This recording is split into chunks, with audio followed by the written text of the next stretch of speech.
Hey guys, so I have the study guide behind me, so you'll see me looking up at the questions as I go through, but I'm just going to do the interlopers first. I'm going to do it in pieces so I can upload a little quicker. So the first question about the interlopers is what foreshadows the story's twist ending? The thing that most foreshadows that twist ending is the weather. It's something that neither man has control over at all, and it's kind of letting the reader know that nature is in charge. It isn't the men, even though the men think they're in charge. They're not. Number 2, what causes the two men to hesitate when they have the opportunity to shoot? I talked about this in class, how no one has that innate thing where they're just going to walk up to somebody and kill them. All right. Society teaches us that's not acceptable. So the men, when they first see each other, even though their first thought is to harm each other, they hesitate. And in that hesitation, in that moment, the storm knocks that branch down on top of them. So that hesitation is all important because it causes them to stop, and in that stopping, that branch falls. So number 3, how do Ulrich and George's feelings toward each other change throughout the story? So they start off absolutely hating each other. I mean, George won't even talk to Ulrich at the beginning. Ulrich offers him the drink. He refuses it. He says, I don't drink with my enemies. But slowly through time and pain and being alone and being cold and miserable, they start to see that they're in a situation where their hatred for each other has become sort of ridiculous. So their feelings start to change. They hate each other. It grows to kind of dealing with each other. And then eventually they start to talk as if they're friends. Or they want to be friends, I should say. They're not friends yet, but they want to be friends. Number 4, what is an interloper? An interloper is someone who goes somewhere they don't belong, or they're trying to be a part of something they're not a part of. All right. So at first, we think that the men are calling each other the interlopers. One, Ulrich, ultimately, his family, the courts have said that he owns the land, but George doesn't agree with that. So over the years, or I shouldn't say George, it's their families. This is a generational feud. This is more than just the two men. Their fathers fought over the land.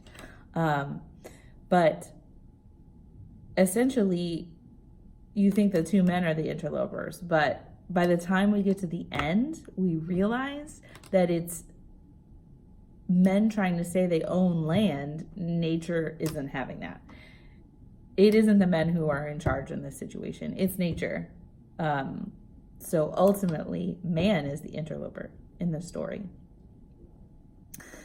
Number 5, what can we infer happens to the men in the story? We discussed that in depth.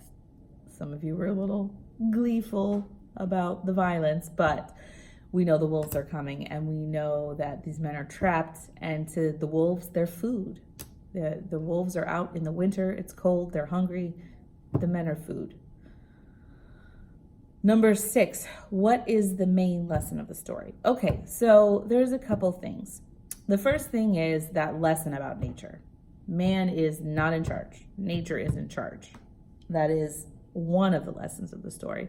But the other, more tied to humanity, is that the men have spent all this time feuding, and ultimately it results in nothing. All right. So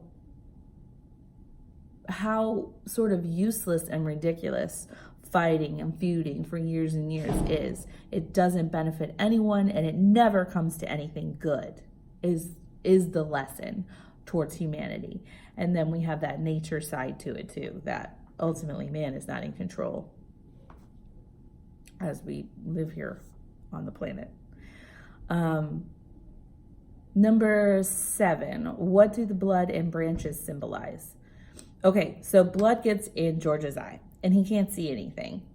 If you watched the video of the story that we showed in class, He can't even, get to anything because he says he can't see the blood in his eyes. So he's blinded by his hatred is really the symbol there. And the tree itself falling on them, that's nature saying, reminding the men that it's in charge, not them.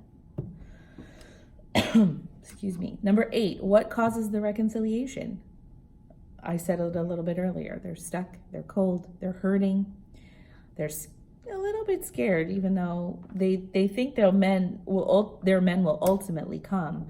They're still a little bit scared. It's cold, they're miserable, and they start to see that there's not a lot to their feud in a situation like this. There's nothing that they can do about this.